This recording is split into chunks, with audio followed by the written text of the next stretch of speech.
Olá, sejam bem-vindos à aula 2 do módulo 2. A gente vai falar então sobre as alterações da linguagem.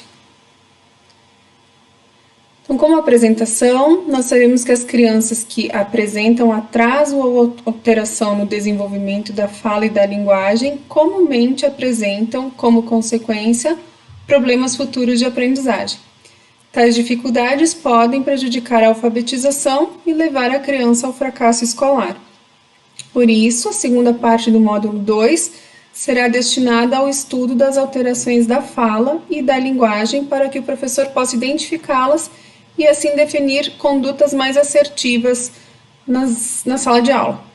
Então, só reiterando o que foi falado na aula 1, todo o conteúdo que estiver explanado aqui nos slides, ele está mais detalhado, ele está mais completo lá no livro, disponibilizado lá no Moodle também. Então, a gente vai começar a falar sobre os fatores que podem levar a distúrbios da fala. Fatores muito importantes como o grau de inteligibilidade, ou seja, quanto maior a troca de sons, quanto mais vezes a criança troca os sons, menos inteligível vai ficar a mensagem dessa criança para o seu interlocutor. Então, não é porque a criança troca um som que nós devemos nos preocupar, um ou dois sons, mas conforme isso for aumentando e for comprometendo a inteligibilidade da sua fala, aí sim isso vira um fator preocupante e significativo que a gente deve se preocupar. Então, como um distúrbio, considerando-se como distúrbio da fala. A frequência dos erros, às vezes a criança está nervosa, por alguma razão não está muito concentrada e acaba trocando sons. Se isso for bastante aleatório, sem frequência, isso não é um importante fator para que a gente se preocupe. O tipo de troca, então algumas chamam mais atenção do que outras. Porém, todas podem prejudicar o entendimento da mensagem. Devemos saber que tipos de trocas a criança está fazendo. Quais são as condições da comunicação? Então, dependendo da ocasião, as trocas ficam mais evidentes ou mais frequentes, por exemplo, durante uma apresentação em público. O status cultural, porque de acordo com o padrão cultural do emissor, isso pode aparecer, é bastante comum, né? Como exemplo, os erros gramaticais em pessoas com pouca instrução. É natural. O regionalismo, então aqui entram os sotaques e as pronúncias de acordo com o local. Sotaque não é algo negativo, mas a gente tem que saber se isso pode ser um fator que está interferindo na inteligibilidade da fala daquela criança. E aí, juntamente com a criança, com a família e com um profissional, a gente destina, então, a criança para um especialista ou não. A idade da criança é um fator importante a se considerar, né? A literatura diz que aos 4 anos a criança já seria competente para uma comunicação adequada, para se fazer entender. Esse seria o marco estabelecido. Então, se a criança aos 4 anos tem um atraso muito importante, nós não compreendemos o que ela diz, isso deve ser considerado. E o subjetivismo, porque às vezes a criança não entende que ela está trocando sons, ela não se dá conta disso. Então a gente repete para ela o que ela falou da forma correta e tomando cuidado para que isso não seja constrangedor para a criança. O professor deve observar quando apenas pessoas próximas entendem o que a criança está falando ou quando sua fala está infantilizada para a idade. Então, sempre observar se a fala da criança ela é compreendida apenas pelos pais, pelos irmãos, mas os coleguinhas não compreendem, a prof não compreende. Então, isso é um fator determinante para se considerar como um distúrbio da fala. Aqui a gente vai falar sobre as trocas fonêmicas. Então, mais especificamente sobre as trocas dos sons em si, os sons da fala. O primeiro deles é a omissão. Então, quando o fonema deveria ser produzido, mas ele não é, ele acaba sendo omitido na fala. Então, como exemplo, nós temos ali a palavra casa, mas a criança pronuncia asa. A palavra alvo é laranja, mas a criança pronuncia a anja. Ela apaga, ela omite o som da sua fala. Isso é uma troca fonêmica considerada e chamada como omissão. Temos a substituição, que é quando o fonema deveria ser produzido, mas ele acaba sendo substituído por outro. Exemplo, ao invés de pronunciar barata, a criança diz balata, é o famoso cebolinha. Ou, ao invés de laranja, a criança diz lalanza. Isso é muito comum também.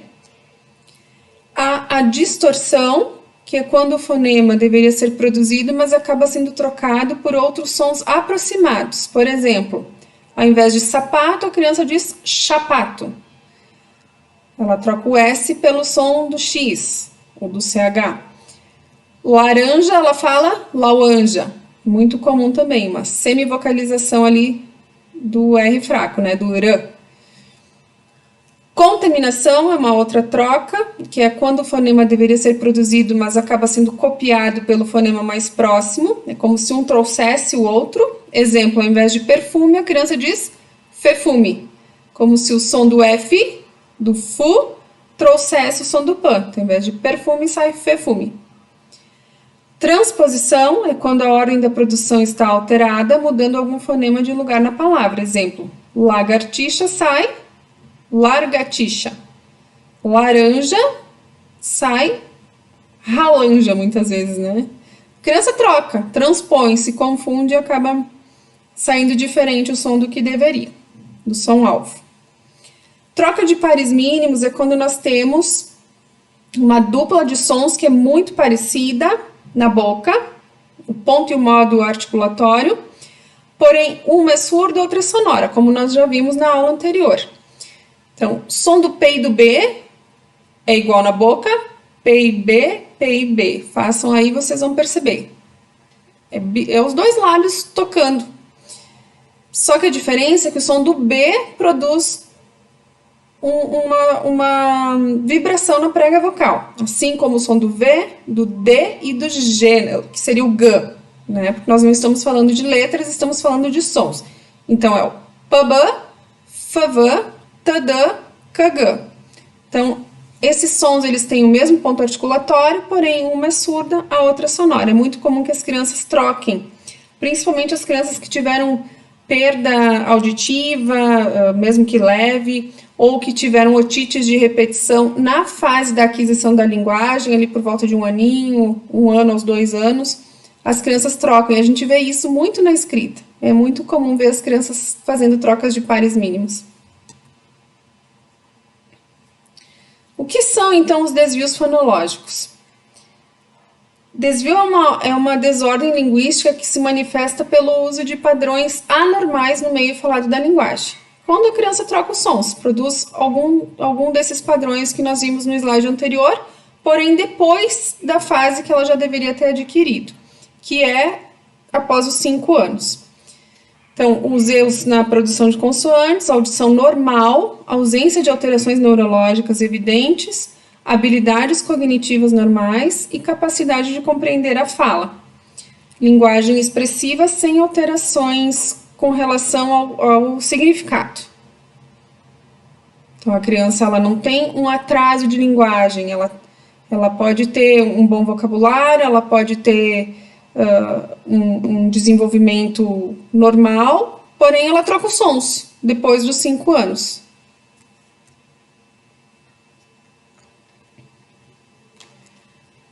Agora a gente vai falar um pouquinho sobre os atrasos de linguagem. Crianças com alteração no processo natural do desenvolvimento da linguagem podem apresentar alguns sinais. Quando a criança acaba desenvolvendo posteriormente as suas habilidades de linguagem. Elas começam a dizer as primeiras palavras mais tarde, então nós vimos naquele quadro de aquisição que o normal é que a criança por volta de 1 aninho comece a emitir as primeiras palavras, e no caso das crianças que possuem atraso de linguagem, ela vai produzir lá por volta dos 2 a 3 anos de idade. Então há um atraso evidente aí. Elas podem omitir sílabas em palavras maiores ou até mesmo se comunicar por monossílabas. Então, a gente vê que a questão da criança já não é mais a produção do som em si, mas ela tem uma dificuldade anterior, uma dificuldade ampla, que tem a ver com linguagem e não apenas com a fala em si. Elas usam majoritariamente frases simples e curtas, têm um vocabulário reduzido, conhecem apenas objetos familiares, adquirem pronomes e verbos mais tardiamente, têm dificuldades no uso do gênero, número e conjugação verbal e têm pouca iniciativa de comunicação, dificuldades de iniciar e manter uma conversa.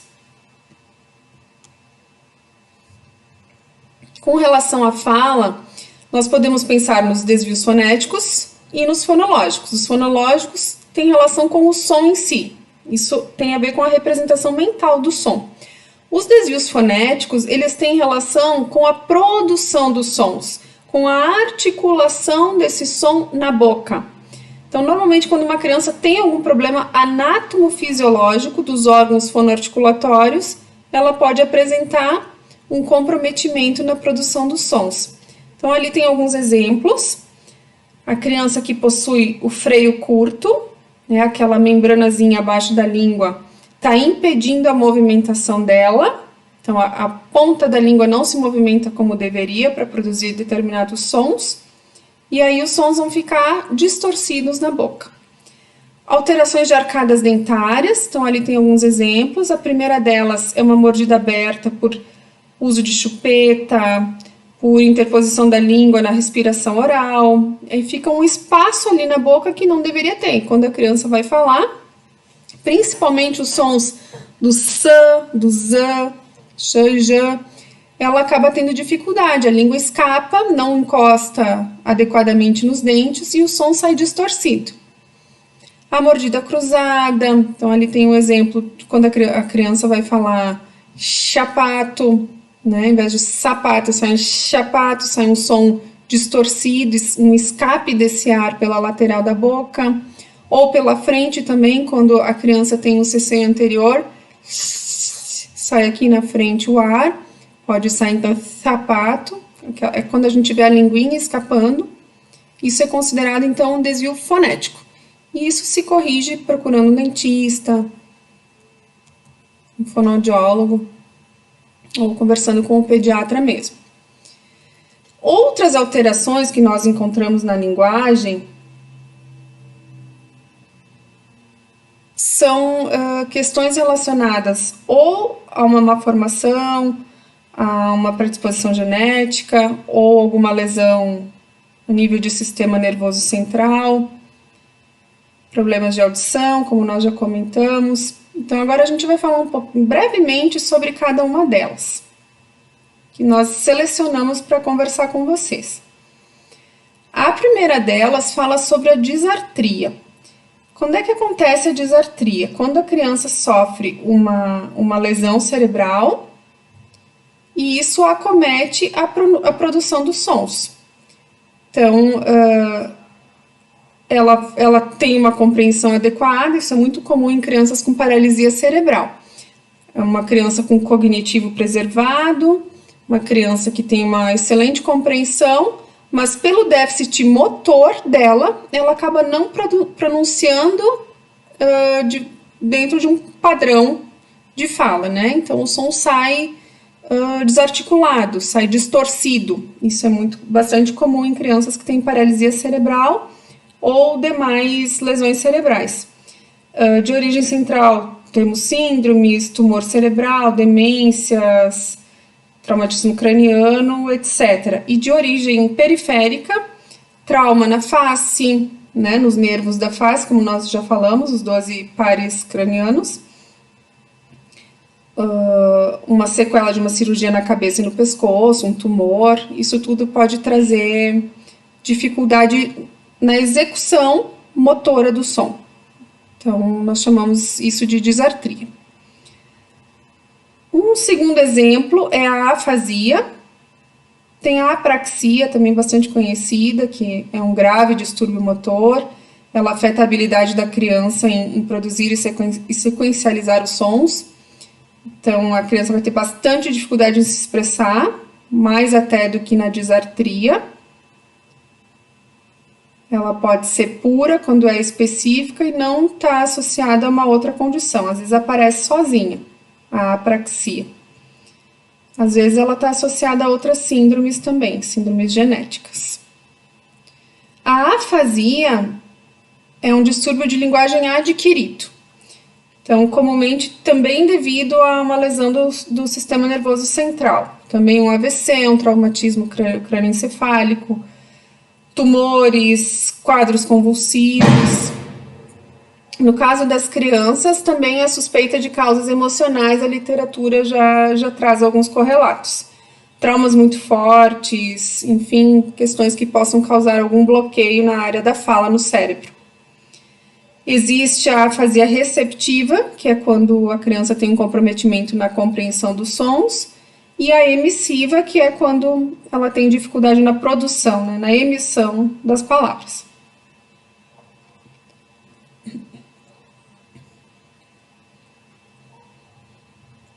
Agora a gente vai falar dos distúrbios da fluência, ou seja, quando a criança tem dificuldade em manter o ritmo da fala, né? Ela tem interrupções do fluxo da fala, também pode ser chamada de gagueira. Se caracteriza por interrupções anormais da fala de modo involuntário. As características dela, então, repetições ou prolongamento de sons, repetição de sílabas ou palavras, hesitações, pausas prolongadas que rompem o fluxo rítmico da fala, bloqueio de sons, uso de interjeições, que são pega uma vogal ali e vai prolongando, troca de palavras durante a fala, simplificação de frases, movimentos associados, os famosos movimentos estereotipados, né, que funcionam como compensação para aquela dificuldade de emitir o som.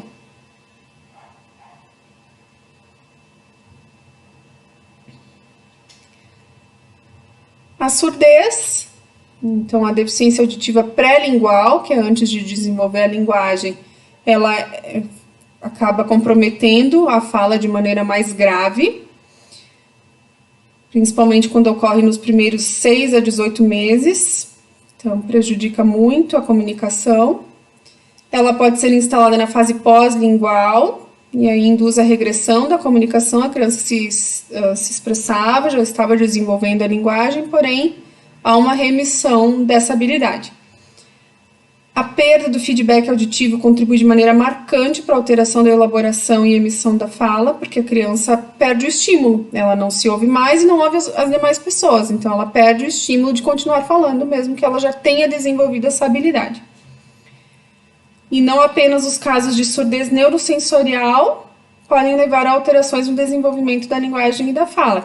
Quer dizer que aquela surdez que acaba acontecendo, mesmo que de forma muito leve, por otites de repetição, por estar tendo muitas infecções, isso também compromete a fala.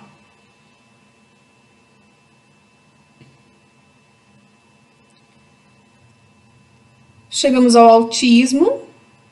O autismo é a presença de um desenvolvimento acentuadamente anormal, então, que tem como uma das características principais o prejuízo na comunicação. A criança pode ter um repertório marcantemente restrito de atividades e de interesses.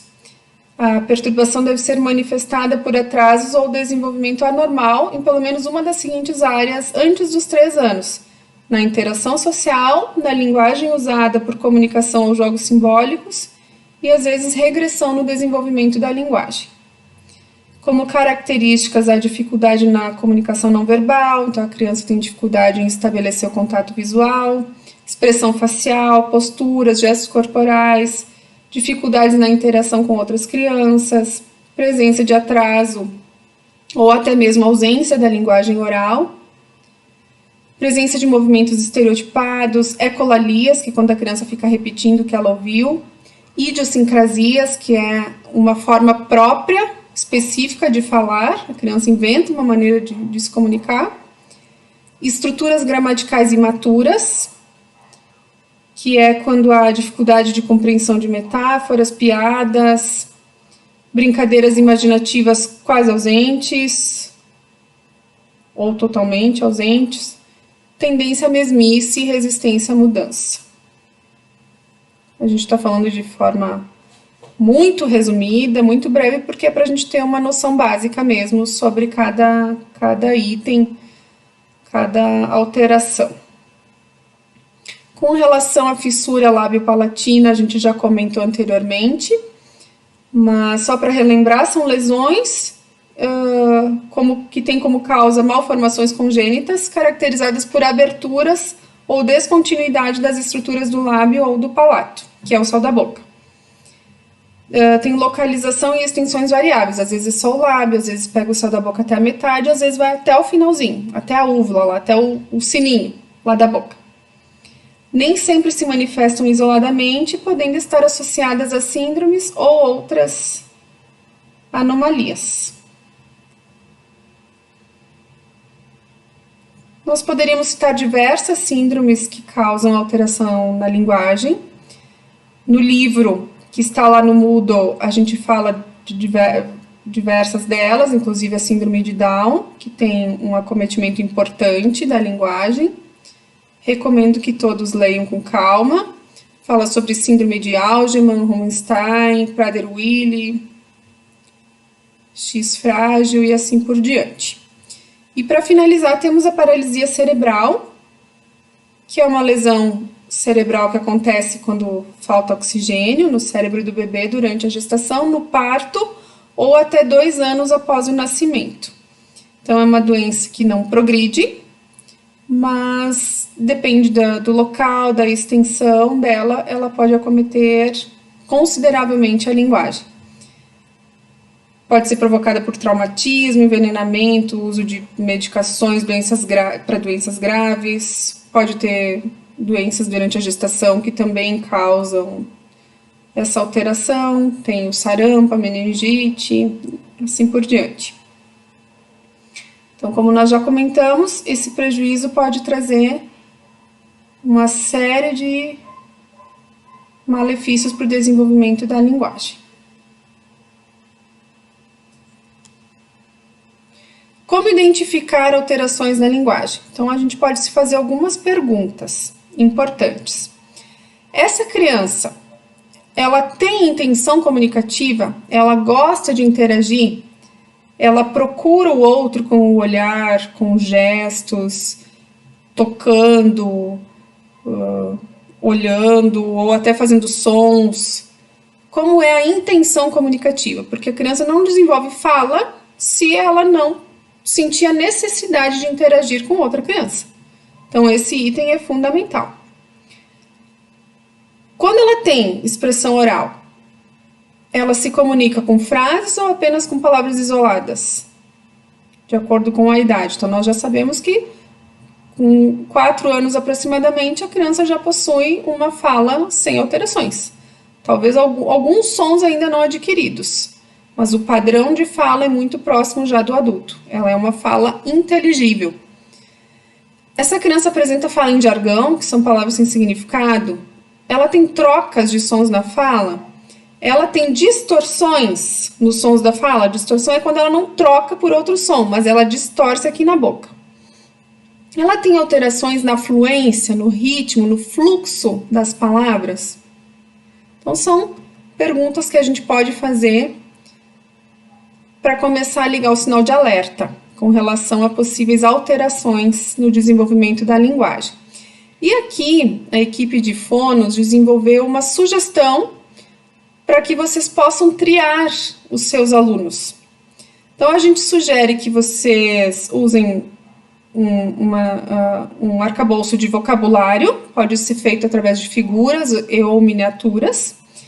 É interessante que haja diferentes classes semânticas e todos os sons do português em diferentes posições.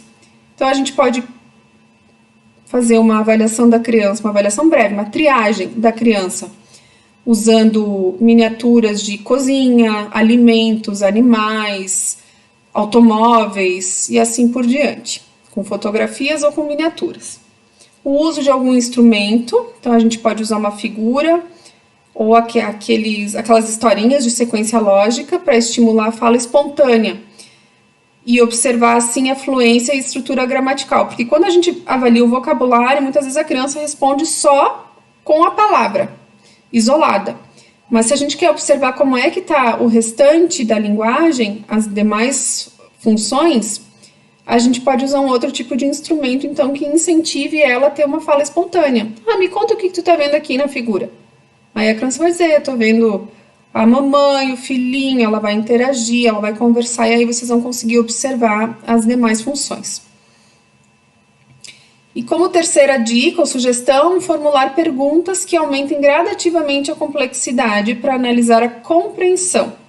Então, às vezes a criança se sai muito bem em questões simples, mas conforme a gente vai aumentando a complexidade daquelas perguntas, ela demonstra dificuldade, e é importante avaliar isso.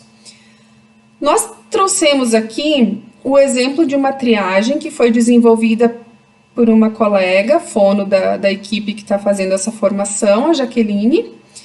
Esse material também está disponível no Moodle, inclusive com uma explicação em PowerPoint, de passo a passo, com todas as explicações necessárias para que vocês consigam aplicar essa ferramenta. Esse material foi desenvolvido no ano passado, em 2020, está disponível no Portal da Educação, mas nós também disponibilizamos ele aqui no Moodle para vocês. É só clicar lá no linkzinho. Muito bem, nós chegamos numa parte fundamental, que é quando nós já identificamos que há alguma alteração naquela criança. Algo está acontecendo, nós observamos que tem algum problema. O que é que a gente vai fazer? Vocês, enquanto profs, observaram a criança lá na sala de aula, e agora? O que eu faço? Para quem eu encaminho depois que eu observei a alteração? Então, nós temos uma questão nova, né, que envolve os encaminhamentos nesse momento, que é a pandemia devido à Covid-19.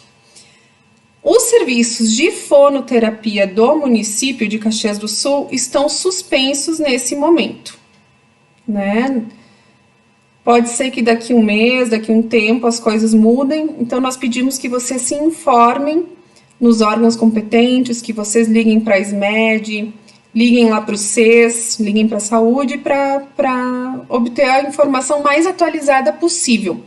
Mas nesse momento, o que eu posso informar para vocês é que nós estamos com os atendimentos suspensos, as crianças não estão recebendo fonoterapia pelo município nesse momento. Essas são as informações mais recentes. Como é que funcionava anteriormente à pandemia? Para quem ainda não sabe. Nós tínhamos o Vinculação, do qual eu faço parte, eu e as minhas colegas que estão elaborando essa formação, e o SES, as fonos do SES. Então, para o Vinculação, nós atendíamos, até a pandemia, 4 estudantes por horário.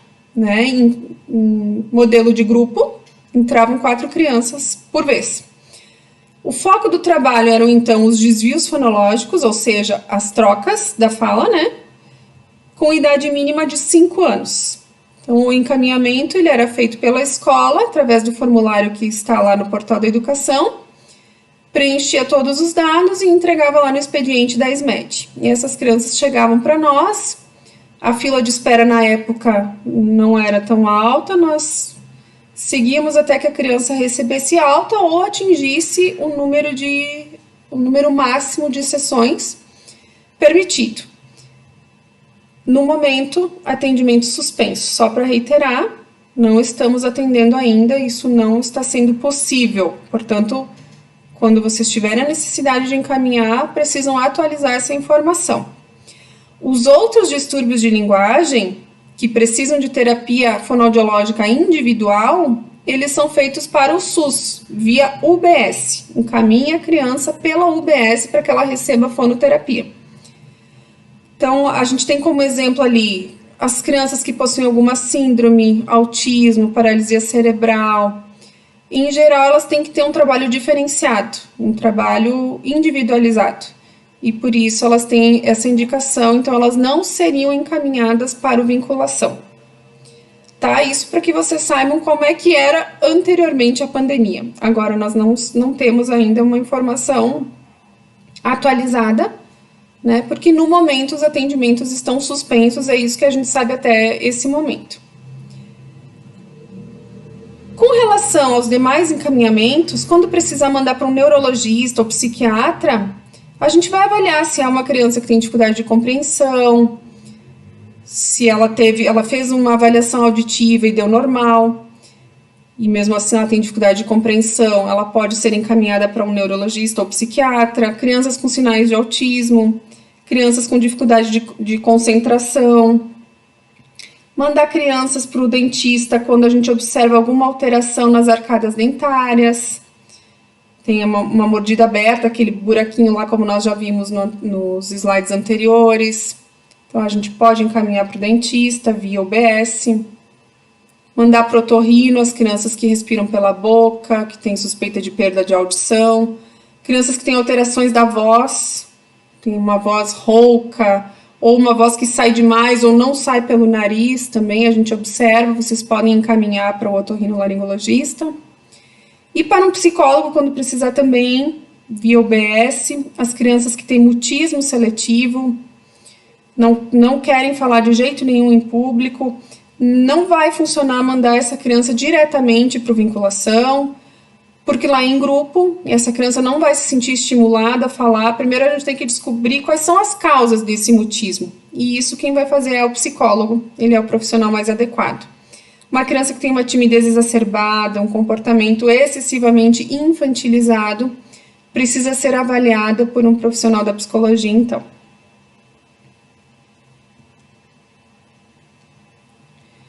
Com relação ao manejo na sala de aula, quais são as orientações? Em primeiro lugar, evitar corrigir o estudante. Então, ao invés disso, devemos dar ênfase ao modelo correto da palavra, cuidando para não distorcer o som.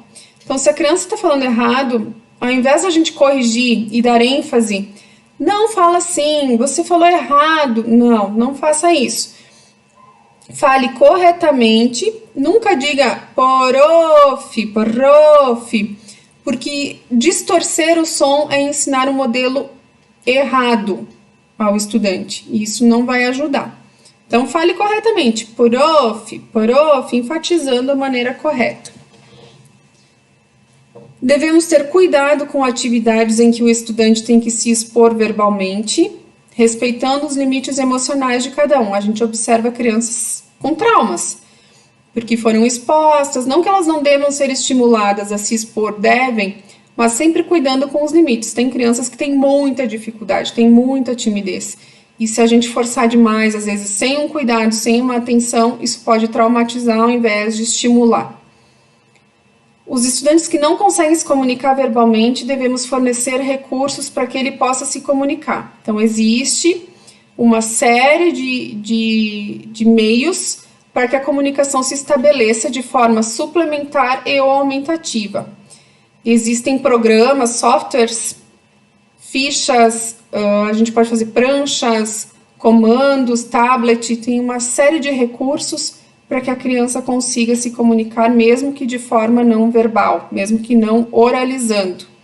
Então, é importante procurar um fonoaudiólogo. Nós estamos à disposição de vocês, naquilo que a gente puder informar e ajudá-las com esses recursos. Nos procurem. Aqui entram crianças com paralisia cerebral, crianças com determinadas síndromes, elas podem precisar fazer uso desses recursos. Devemos olhar os estudantes com distúrbios de linguagem, principalmente os que têm um diagnóstico médico, sob uma outra perspectiva, valorizando as conquistas e não dando ênfase às dificuldades. Então, a gente sabe, a literatura é muito clara quanto a isso, que algumas crianças não atingirão um nível de normalidade, se é que isso existe. Mas a gente pode estimular elas, valorizando o pouquinho que elas conquistem no dia a dia, e não ficar sempre observando o que ainda não conquistaram, aonde ainda não chegaram. É simplesmente uma mudança de olhar, isso faz toda a diferença, principalmente com relação à linguagem, até para que elas se sintam estimuladas a desenvolver interação, a desenvolver troca, sócio-interação. Deve-se evitar oferecer as coisas para as crianças sem que elas solicitem ou mesmo tornar-se um tradutor do aluno que fala errado. Crianças que falam mal possivelmente apresentarão dificuldades na aquisição da escrita. Isso é muito importante que a gente tenha em mente. principalmente com relação à alfabetização.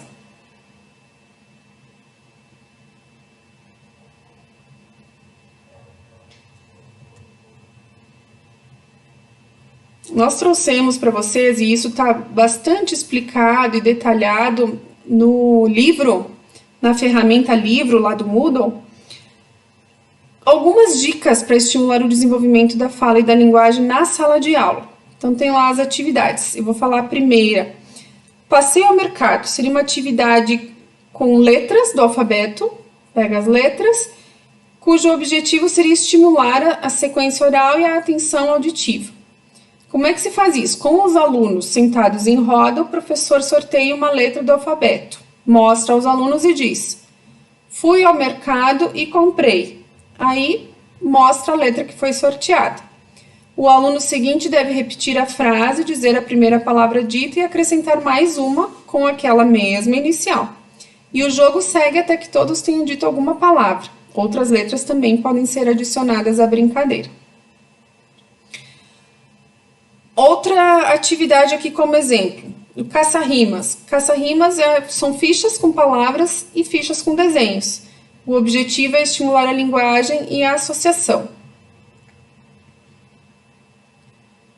Então, a gente pode desenvolver colocando as crianças em grupos, o professor vai entregar para cada grupo uma ficha de palavras e desenhos e vai pedir que os alunos leiam, então, as fichas com as palavras, buscando nas fichas desenhadas a rima correspondente. É só um exemplo. A gente também sugere ali um material que está disponível no portal da educação, lá na barra atividade apoio professor, barra fonoaudiologia. Lá tem uma série de atividades, inclusive um material que eu desenvolvi sobre comunicação alternativa, que vocês podem desenvolver em casa, alguns jogos, podem pesquisar nos softwares, tem uma série tem bancos de imagens para a gente fazer prancha de comunicação alternativa. Então, esse material tá bem interessante, está lá no portal, vocês podem pesquisar.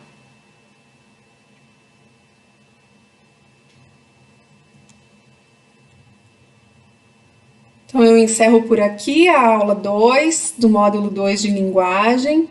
Espero que vocês tenham gostado, convido a todos a tirar suas dúvidas, o que quiser acrescentar, complementar a aula, será muito bem-vindo. Foi um prazer estar aqui com vocês. Uma boa continuação do curso. Bons estudos!